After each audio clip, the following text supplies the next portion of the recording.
is the Athletic Football Show.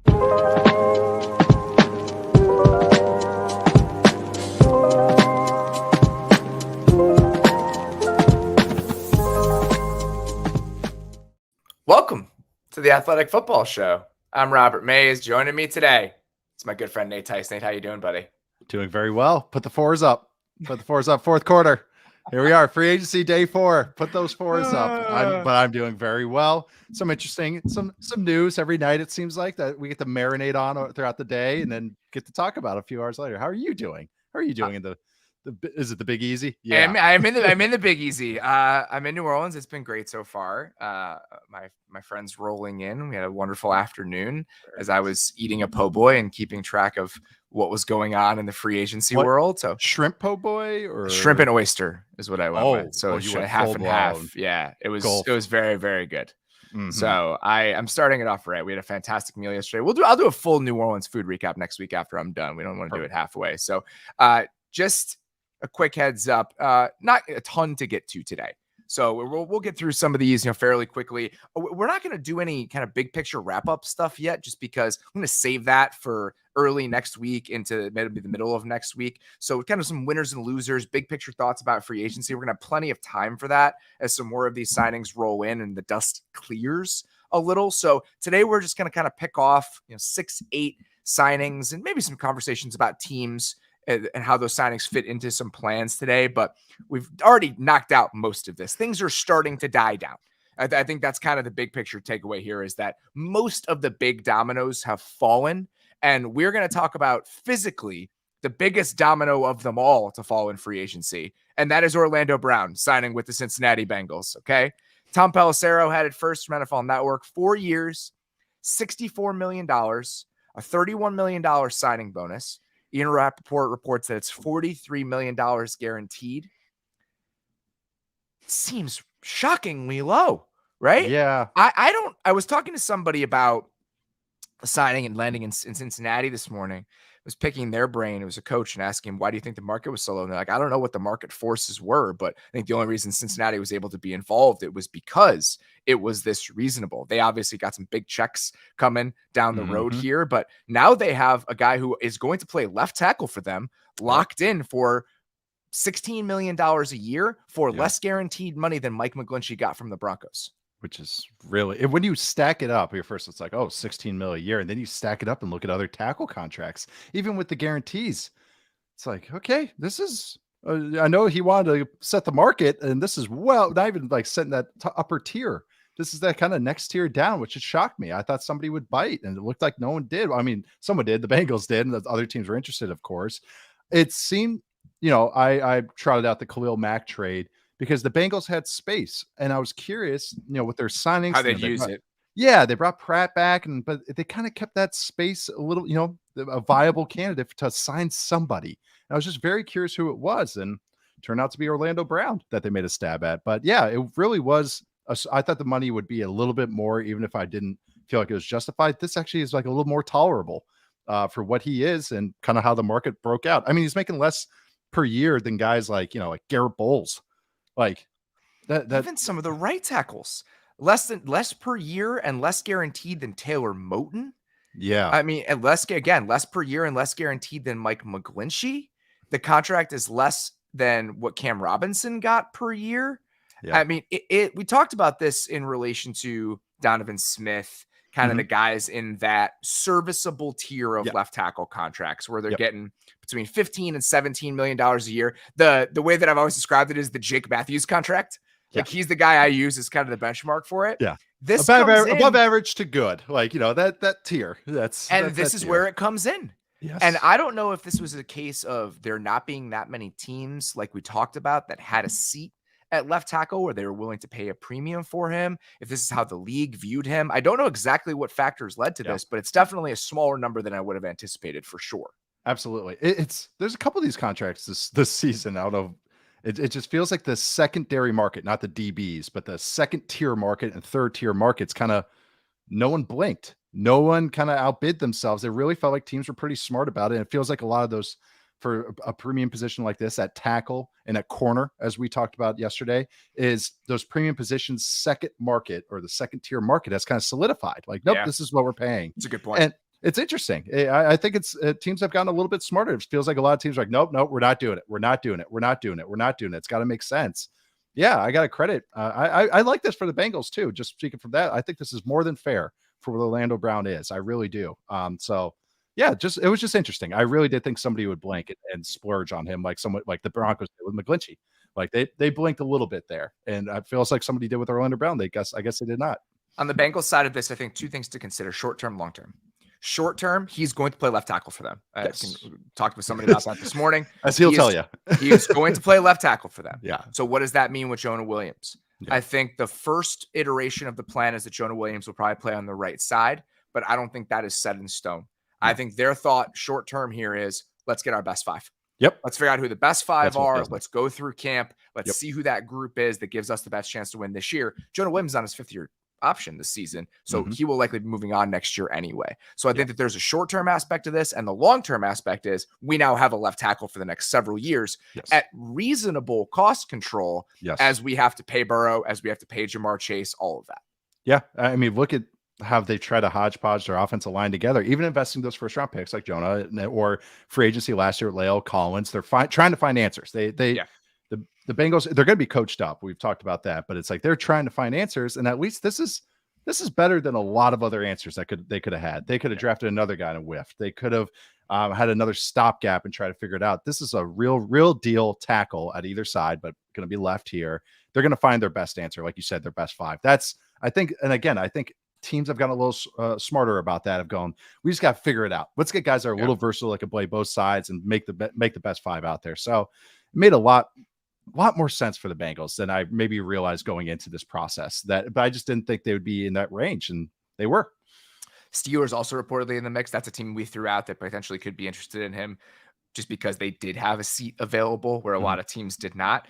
Bears were not in the mix. Ryan Poles said during his press conference today that the scheme match is a big deal for Cincinnati. What do you think he means by that, as to why Orlando Brown is a better scheme fit in Cincinnati than he would be in Chicago? Well, okay, in the Chicago, we've talked about Chris Morgan, the offensive line coach, and even with Luke Getsy, they prefer zone running scheme. That's what they want to do. 1A. If they can't do it, they'll find other answers. Orlando Brown is not a zone tackle. He is Think about where he comes from in Baltimore. A lot of gap scheme runs in Baltimore. When he even went to the when he went to the Chiefs, one of our immediate responses was, does this mean that the Chiefs are shipping to a more gap heavy scheme? It took them 2 years to get there, but a lot more gap scheme runs from Kansas City this year. And Cincinnati, even though they come from a zone-based scheme where Zach Taylor was with the Rams, the new line that they had last season, we saw them fold in and kind of become more of a gap scheme running team. Yes, especially from the gun. It's a lot of what he did with the Chiefs is going to translate. The duo counter stuff, counter gap scheme like you're referring to, that matters. He's a power tackle. He's an at you tackle, either as a puller. Even though he's not the greatest athlete, he moves well as a puller. That's what he did at Oklahoma. That's what he did with Baltimore. That's what he did with Kansas City. And I bet you the Bengals are going to do that. We've talked about so much with the evolution of the Bengals run scheme. And it's because they're so spread heavy as far as like not a lot of tight ends attached. They're in 11 personnel a lot. So they had to reconfigure their run game. And that's what led to a lot of their success in 2022. And Orlando Brown fits that really well, like just the duo at you run games and all the stuff that they like to run trap where he's pulling. This makes a lot more sense for Cincinnati scheme wise than it ever did for Chicago. And that's why I was a little worried when I heard that they were interested, because I was like, oh, that doesn't really fit that well. Adam Johns was talking today about the potential outcome. Everyone cares about this, the Bears 5 offensive linemen, but Braxton Jones sticking on the left side, having Tevin Jenkins play left guard, maybe Cody Whitehair play center, Nate Davis, and then picking a right tackle, which as things were coming together, I was wondering where Whitehair might play because of Jenkins. I think that made sense to me, but now you put yourself in a position where you need to find a right tackle in the draft. And that's never really a fun place to be. They may not see it that way. They may just say, yeah, we'll piece it together. We're 2 years away anyway. But if you're trying to get answers on your quarterback, I think that there should be some urgency about who's going to play that spot. And there just aren't that many bodies left available in free agency. I know that Darnell Wright from Tennessee, I've talked about him. All right. He's a right tackle. I really like him, especially in that early teen slot, number 9. But really, once you get outside that kind of top 7 of this draft with the quarterbacks, and then the kind of, well, whatever you want to make of with Davis right now, but with Will Anderson and all that, like then it becomes like, okay, we can quote unquote reach, but I don't think it's that much of a reach. It's 4 spots from where those guys are ranked. So I think Darnell Wright would be a great fit. But there's it makes a little more sense now if they are aiming for a right tackle to maybe build around, maybe that has upside to maybe even move to the left side. Paris Johnson as well from Ohio State is another answer as well. You said Davis, you meant Jalen Carter. Just you're mixing up your big Georgia defense. Tackles. Do you see me hesitate too? Because I was like, I know this is wrong. It's like we're on day 4 here, buddy. Nolan Smith, Walker. I don't know. I'll name all of them except for the guy I'm trying to say. But as anyone that's listened to this show, do that quite often. We're 4 days in here. We're getting fourth by. quarter. Let's stick in the NFC. Excuse me. Let's stick in the AFC North here. This is a guy that I threw his name out when we were doing our Kirkland brand show. Like, all right, if you're going to shop in a different aisle, he can give you pretty good production. The Browns signed Juan Thornhill, 3 years, $21 million, according to Tom Pelissero, $14 million guaranteed. I really like it. I do too. They're building the spine, man. The moves they've made on defense. So now you have Dalvin Tomlinson that you drop in, Okoronkwo, and now you have Juan Thornhill stepping in for John Johnson at a pretty reasonable price. Yeah, they need it. You can get behind the pieces that the Browns have on defense right now.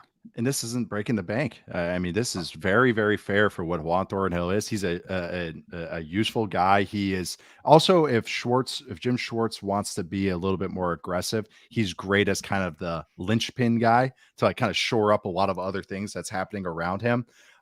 Just really the rebuilding that spine. And this is what they've needed. Anyone that watched the Browns defense get gashed in the run game or anything over the middle of the field, it's like, man, how do we fix this? Well, you invest in a nose tackle, and then you get a secondary pass rusher on passing downs, which is also something they've needed for a few years. I know Clowney was there and played well, but again, like we talked about this, different types of player, different type.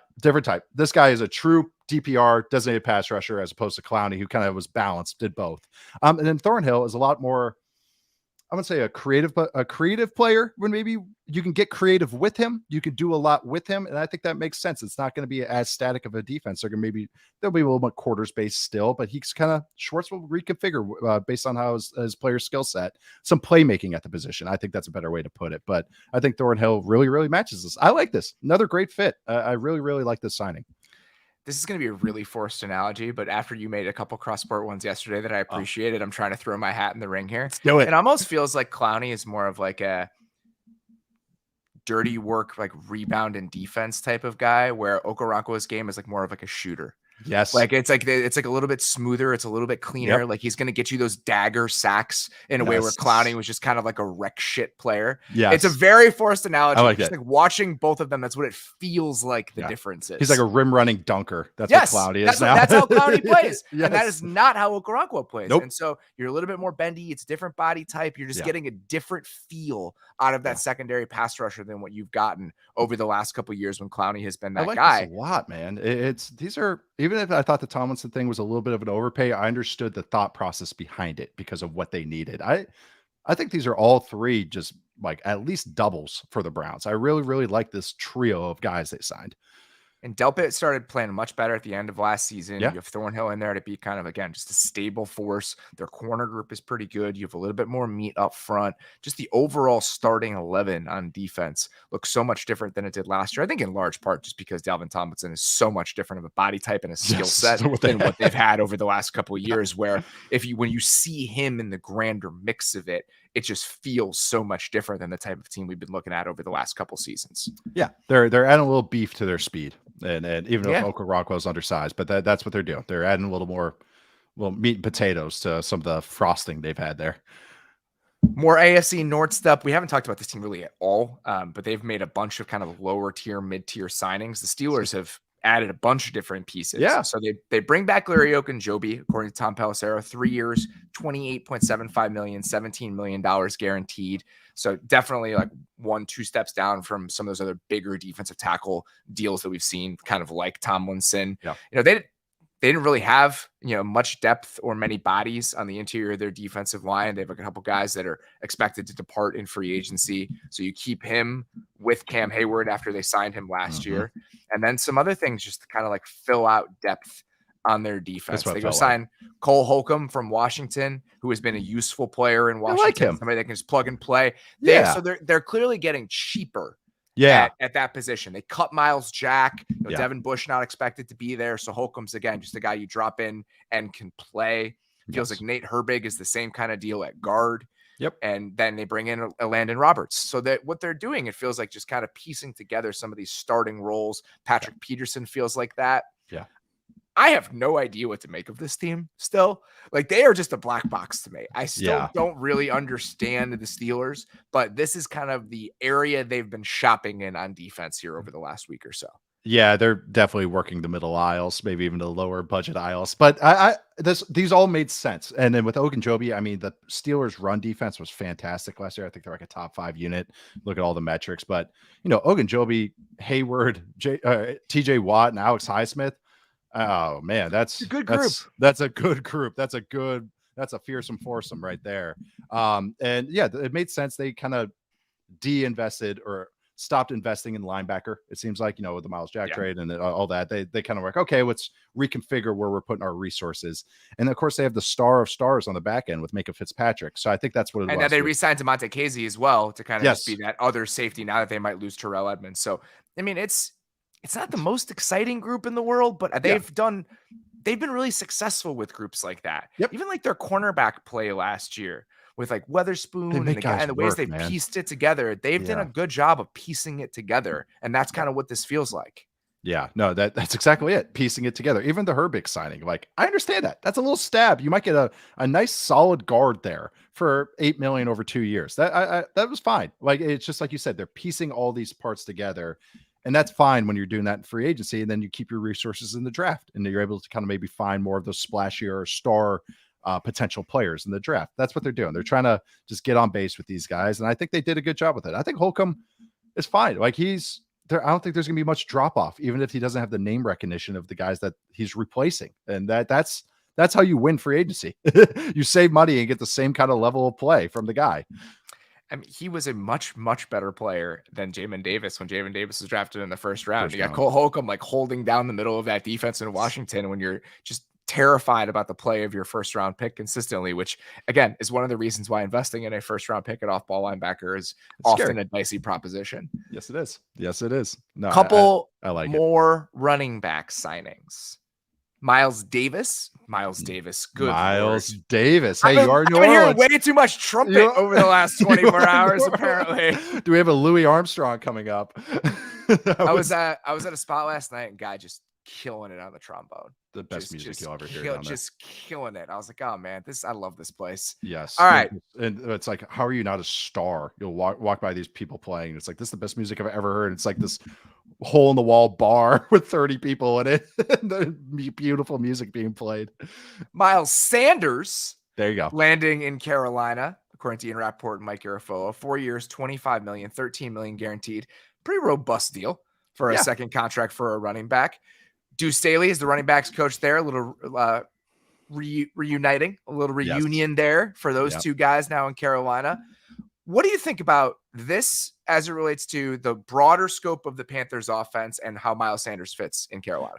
They needed backs, and I actually thought with how strong, or I project how strong their offensive line was going to be, I didn't think they'd have to invest that much. They got such good play out of Deontay Foreman last year and Hubbard that I kind of thought, okay, you can find a guy in the middle aisles. You'll find some guy that will just get a job done, or a day 3 pick or something of that sort.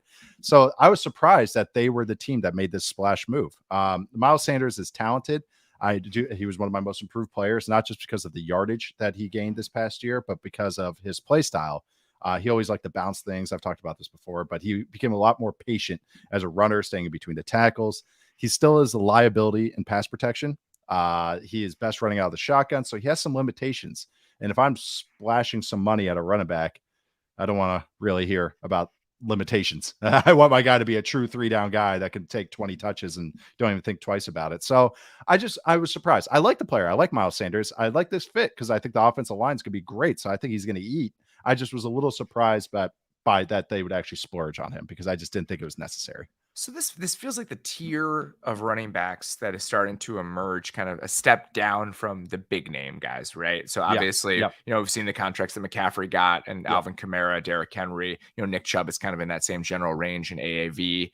This is not dissimilar to the deal that James Conner got from the Cardinals last year. James Conner got that a little bit older, I want to say, than Miles Sanders was getting that second deal. Kind of special.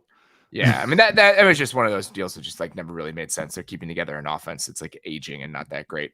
But he was 26. James Conner was 26 when he signed that deal. Miles Sanders is 25. Okay. So those two guys signed a very similar contract, and then this is very similar to the one that David Montgomery signed. So it's kind of like that starting caliber, second to third tier running back contract that has started to emerge around the league a little bit. The likes of which we don't see very often. Yeah. These contracts are fairly rare just because if you're going to sign a guy to this sort of deal, it almost feels like you're going one step up in order to sign someone, or you're waiting to get somebody in the draft. So there's aren't that many of these. There's like 3 or 4 of them. Yeah. The middle class is really there in running backs. It's either guys that get splurged on, like usually those names you mentioned, CMC and all that, or let's find some new fodder to throw in there. Let's find some new day 3 pick or some guy for a 1-year, 2-year deal that's cheap. So like Boston So this Scott. is really interesting. Okay. So and by AAV, you have McCaffrey, Kamara, Dalvin Cook, Derrick Henry, Nick Chubb, Joe Mixon, Aaron Jones, all of them making at least $12 million by AAV. Guarantees all over the place. Obviously, the Bengals don't guarantee anything after the first year. So the guarantees are anywhere from $15 million for those other guys up to $30 million for McCaffrey. Still fairly low considering the overall deals. But and then you have the 3 guys on franchise tags after that group. Tony Pollard, Josh Jacobs, Saquon Barkley at $10.1 million. Then it's a significant step down. There are 4 or 5 guys then at like $6 to $7 million. Okay. And that group is James Conner, Miles Sanders, Naheem Hines on his old deal that he signed with the Colts, the Austin Eckler deal that he signed in 2020, which was a steal at the time. It's still a steal. David Montgomery, Kareem Hunt. Yeah. So and that's that next group. So it feels like we got the top group, the guys on tags, and then this other kind of second tier that has started to emerge a little bit. It's like the aces that play 80% of your snaps, and then it's the guys that are more of that 60-40 split of snaps. Like you still need another back to help carry this load. So, but these are the thumpers of that group. You know, I mean, if you wanted to describe David Montgomery as kind of a thumper, and I think that role back in Detroit, that's what he is. Yes. No, big back. Yeah, no, that it's an interesting set of tiers. It is. Yeah. I know. And then Naheem Hines, it's one of those that me and you love him, but you shouldn't get that contract. That's a little bit of overpay for him, but it's another useful player that's part of a split. Like he's going to need another guy with him in the running back room. So step down, even a little bit further from that. And I guess it makes sense. He's on his 3rd contract. So it's a different sort of consideration as Jamaal Williams signing with the Saints, 3 years, $12 million. So it's $4 million a year with $8 million guaranteed. So the first 2 years essentially of that deal. But I think this is kind of a similar consideration. Like I think that he's probably a little bit less dynamic than some of those guys that we talked about that are in that second tier of like moderate workhorse running backs. Yeah. And Jamaal Williams is all these guys have uses, and that's what it is. It's almost like you want to compare Jamaal Williams with Naheem Hines, even though their run styles are very different. They have uses that in certain roles. Like depends what happens with Kamara, but it's Jamaal Williams and him paired together very, very well. Yes. We've always seen this. Yes. It was Mark Ingram, and then it was Latavius Murray, and then now it's just this is the version of it. That's it. This is the next version of it. And it's that type of back. They take their 12 touches, and they play a lot of valuable snaps for you as pass protection. And then if it's 3rd and 1, they're back there and they're running down the pipe for you. That's useful. But that's what it is. That's that tier right now is those guys that are maybe with another back and they're kind of that complementary role. So stay in the running back lane here. Alexander Mattison gets 2 years, $7 million, with most of that guaranteed reportedly, according to Tom Pelissero, to stay with the Vikings. Seems like this is giving them the option potentially to move on from Dalvin Cook if they want to. What do you think about Mattison? Like let's say you're throwing 3 guys out: Jamaal Williams, Mattison, Miles Sanders. Do you think this is reasonable money in that sort of framing for a guy like Alexander Mattison? No, I think he's a tier below those two, of Miles Sanders and Williams. I think he's just okay. Like when I say the term replacement level, that's how Madison feels to me. Gotcha. You're not. He's not a losing player where like this guy shouldn't play, but it's not like he's not winning you games. He's just eating snaps for you. That's what he always felt like to me, because he's had so many times to maybe take that role and run with it, pun intended, but he kind of just never did. Like he just doesn't have that something to him that I think is flashy. I think this is a little bit overpay, but I understand why they did it in case they do move on from Dalvin Cook, and having some replacement level back as opposed to going like, oh shit, we're playing two rookies and one of them's undrafted. I think that's what they did here. Some more NFC news. Fletcher Cox heading back to the Eagles, 1 year and $10 million. They are also keeping Darius Slay. Our first little rope-a-dope moment of the free agency period where guys, listen, if it's not pen to paper and nothing's been signed, you can still change your mind. You can say whatever you want. That's what happened. So Darius Slay heading back to the Eagles. I don't know exactly what the financials of that are, but now with Darius Slay coming back, they lost Hargrave, TJ Edwards, and Marcus Epps as starters, but they've brought back James Bradbury, Brandon Graham, Slay, Fletcher Cox. Yeah. They have Nakobe Dean potentially waiting in the wings to step in for Edwards. We know that they have some pieces on the defensive line, and they can find a safety somewhere, especially if CJ Gardner-Johnson comes back and they have one of those two guys. This group mostly that we thought would have to just be totally torn down or at least refabricated over the course of the season now is going to come back mostly intact, it feels like. Yeah, which surprised me. I thought one of these corners would be gone. Like if I were a betting man, which I am, and I kind of Hargrave felt like he was gone. Like he was going to get paid off this deal and they couldn't afford him. That one felt inevitable. Edwards felt like he was gone because somebody would pay for him. He had a really good year and somebody would pay for him. So those two kind of felt inevitable, but all the other ones, it was kind of question marks. I mean, getting Fletcher Cox back, man, he was wildly productive and his underlying numbers are great for him. And go for that. And then Slay coming back, I actually really like this because they kind of let him test the market because he wanted to raise. Oh, I want the raise. They're like, okay, fine. Go see if you can find somebody. And he went out there and then they welcomed him back with open arms. And I think it's a win-win because it's not a bad move for the team to say they did it right. They communicated it with it. They said, hey, go test your waters, see what happens. And they built up some goodwill and said, hey, we're not so bad, are we? Like, we're not paying you that bad, are we? Like, so come back to Philly. So I don't know. I think this is a win-win for everybody. I'm sure Eagles are stoked because that's another hole they don't have to fill. And I'm sure they'll move some money around like they always do. Speaking of moving money around, I wanted to ask you this while you're in the Saints section. So now that a lot of the dominoes have fallen, a lot of the dust is settled, whatever metaphor you want to use about New Orleans' building process here. So now you have Derek Carr, you have Michael Thomas, Alvin Kamara, Chris Olave, Juwan Johnson is back. They Rashid Shaheed, who was very good for them last year. I'm turning into you, and they have a pretty solid offensive line, and we know what their defense is. I tweeted out a picture today of what their salary cap looks like. And every single guy has $1 million base salary. Like every single guy with all the restructures that they've done. Jamaal Williams' cap hit this year is like 1.3 million, which kills me. I have no interest in talking about whether or not that's a smart team building strategy anymore. That bores me at this point. Just for this season, I'm sort of intrigued by the Saints. I don't know if they're going to be good, but building this version of it the way that they have, I get it. It's like, okay, well, why can't we be like the best team in this division? Certainly. And you look at the NFC and like the quarterbacks in the NFC. Yes. I think it is a objectively risky way to live and exist. Yeah. And if you're betting on a cataclysmic event somehow happening that destroys the world and you don't have to worry about it anymore, that I understand that. And they probably need it at this point, eventually somewhere down the road. But they are mildly intriguing to me as a 2023 built roster. They are the team that's going, hey, zero's going to hit on roulette one time. It's going to hit.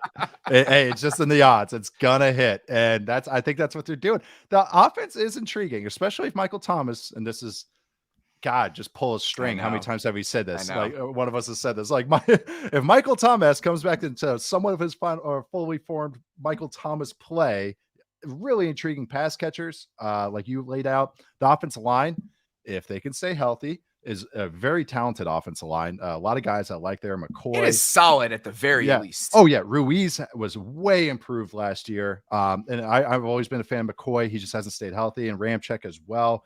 We'll see what happens with Penning, but it's a lot of talent on that offense. Of course, I love Chris Olave. I think we both do. I think he's gonna be a star. But it really already is. It's intriguing. It's an intriguing roster. And I understand in 2023, let's not even care about 2024 or 2025 or anything that happens in 2023. It's intriguing. I'm very, very interested. I'm very interested in all the NFC South teams, really. Bucks, maybe not, but I'm really interested in the Falcons as well. Really interested in the Panthers as well. It's going to be a fun little kind of, I won't say a fist fight, but slap fight, whatever that's called now that the UFC sponsors now. That's what it feels like to me. Who's going to just slap each other silly? A couple other teams trying to wedge their way into like NFC contender status because there isn't a lot happening at the top of that conference. The Giants signed Paris Campbell, 1 year, $3 million. Worthwhile bet. Yeah. I mean, this is just one of those teams that we need pass catchers. We need to find a way to support whatever this Daniel Jones laden plan, this Daniel Jones centric plan. How can we surround him with guys in a market where there aren't a lot of available pass catchers? Trading for Darren Waller and signing Paris Campbell on a 1 year prove it deal, I think is the start of a very solid approach with those spots. Yeah. You can't build a receiving room without starting at the bottom or starting in the middle. Like yes, everybody wants the ace and the number one. Even if you got that guy and you drafted the guy, they still needed a 2 and a 3. Hodgins had a nice year, but they still needed a whole room to rebuild. So this and they re-signed Sterling Shepard, who was playing well last year before he got hurt. I mean, there are obviously these guys are massive injury histories with guys like Campbell, Shepard, Waller had struggled staying healthy last year, but it's not like they're paying big money or overextending themselves for any of these guys. Nope. It's a lot of fairly cheap dice rolls. Let's see if we can piece this thing together with these sort of mild, modest bets that we're making. And it's certainly a different looking and more impressive group than it was a year ago. So I understand their thinking here. Staying on kind of modest bets at wide receiver, DJ Chark visiting the Panthers. This feels like the type of thing they need. This is perfect. Yep. This is what they need. He's the X receiver of fortune. That's what he is. And I'm all about this. Like, this is exactly what they competent X receiver for whoever they're going to plop in at quarterback. And they need pass catchers, and he's one, and he's a very solid one. If you're trying to figure out how can we make sure that we have the requisite amount of pass catching talent to allow our rookie quarterback to function as soon as possible, DJ Chark is like the perfect outside receiver to fit into a plan like that. He's perfect. He can go vertical. He does enough for you. Like he's when he was healthy at the end of last year, he was looking really good. So yeah, I'm all about this. They were kicking the tires probably on Thielen as well. I'd much rather have Chark in this offense and a little bit of youth. He's still in his mid-20s. Much rather take a bet on this and plop him in there because he's gonna help out your receiving room. He'll play winning football for you. Last one here on the receiver train. A little update on the Juju numbers from yesterday. We were a little bit surprised that he got what seemed like the same deal as Jacoby Myers got. Why wouldn't they want to keep Jacoby Myers? It's 3 years, 25.5 for Juju. That 33 was a little bit inflated. So now maybe makes a little bit more sense compared to why you would want Juju compared to Jacoby Myers, who we think is a better player and just a more dynamic option for them within that offense. So a slight discount may be one of the driving forces there. Yeah. Taylor Rapp visiting the Panthers on Thursday. This is a team that certainly loves their flexibility in the secondary, and that is something that Taylor Rapp would be able to give them. So pretty on brand for the types of players that the Patriots chase on defense. I know it's Kyle Van Noy has a story. He's not a DB, but Kyle Van Noy has a story when he went from Detroit to the Patriots, and he said like his first practice, Belichick walked up to him and was spinning the whistle, and he just goes, "How you doing, Kyle?" And he's like, "Good, coach. How you doing?" He's like, "I always get my guys." And that's what this feels like. Like, this is like a Belichick guy that like he's kind of going after. Like, this is exactly the type of player that he likes. All right. I think it's mostly all we've got. We've got a couple smaller ones. The Patriots signed James Robinson, which was as a Ramondre Stevenson dynasty owner makes me a little bit sad. But the fact that they're not going out and getting any like big number 2 guy, I think is probably fine. The Lions signed Graham Glasgow, according to Adam Schefter, 1 year up to $4.5 million. They just need a guard. Like if they're going to move on from Vaitai, which it feels like they're going to, they just need to find an answer at guard. That was the biggest issue that they had for most of last season. Isaiah Oliver signs with the Niners. on a 2-year deal. Explain why. He's a nickel. He really came into his own. He's battled some injuries the last couple of years. My 2-time Kirkland brand nomination at the corner position. But was much better moved to the slot. I think he's just a do-it-all aggressive player. I even have a fun little stat. There are 204 DBs last year, played 300 more snaps. He played like 350, Isaiah Oliver did. He was second in snaps per splash play. Splash plays being like TFLs, run stops, PBUs, interceptions, forced fumbles, whatever you want to say. He was just above Jalen Ramsey, Avonte Maddox, and Micah Fitzpatrick. 8th was Jimmy Ward, and that's that statistic. They needed a slot. Perfect. I mean, this defense is really, really cool, I think, with especially their DB room with Hufanga, Gibson, Tavares Ward. I'm a big fan of Lenore. And it's cool that he could play nickel. He had some snaps at nickel, and they liked him better on the outside, and which I think is really cool as well. So, God, this defense is going to be awesome again. I really do think it. Even losing D'Amico Ryans, this is going to be a really cool defense, and I like this. I thought this was a really nice signing. The Niners are one of those teams, especially in the secondary, when they make a move, it's like, ooh, why? I wonder why. Yeah. Like, what do they see? Like, why are they piecing it together? Because they've been able to do that. I mean, like getting Traverius Ward and some of the guys that they've signed in veteran free agency to fill holes for them. Like, even like what they got out of Tayshaun Gibson last year, him coming back, they've just done such a good job of squeezing everything they can on some of these value signings in the secondary. And, we'll see. Obviously, they're turning a new page with Steve Wilkes coming in there. And, this is the first time where they haven't handed it off to somebody in-house or had somebody that was a part of that group that really built it from Saleh to D'Amico Ryans. And, it's them maintaining what they've been defensively is going to be maybe more of a challenge than people might think, just because, again, it's an outside hire. You're losing some continuity. So we'll see what happens, but they're a team that has done very, very good at kind of plugging these holes on defense over the last couple of years. Yeah. And even with Wilkes, if he wants to be aggressive, like this is a perfect type of slot. This is what, with Atlanta being pretty aggressive, it wasn't a great defense, but Dean Pease being Dean Pease and bringing all those blitzes, like he liked Oliver because he was like, I can get this guy going. I blitzed him probably a couple dozen times, but it was like that's where he fits if Wilkes wants to be more aggressive, like he's shown Carolina a little bit after Snow moved on last year, or they fired Snow, I should say, Phil Snow. Really, some of the bigger dominoes that still have to fall. Still waiting on Dalton Schultz. See what he's going to do and how that might affect some of the other free agent tight ends who might be available. Still waiting on CJ Gardner-Johnson, which we alluded to a little bit. The Odell Beckham question is a big looming question. Bobby Wagner, if we're sticking on some of those legacy guys who are available right now. Isaac Salamalu has not signed anywhere yet, so he's kind of the last interior free agent offensive lineman to keep an eye on. But a lot of these dominoes have already, and then Dalton Reisner as well. So I think they're probably kind of waiting for the other person's market to kind of shake out. Really, the only guard who is signed is Ben Powers, like up there in those the best available guards and the kind of starting caliber guards who are available. But other than that, man, again, a lot of this stuff has fallen into place. So we will spend some time over the next. Keep an eye on my guy Yash. That's right. And that's another one. And that's absolutely another one. I'm just interested because I'm curious who's doing their homework. So I'm curious if he has any market. I have no idea, but it was just it'll be really interesting just for me because that's the stuff that gets me excited.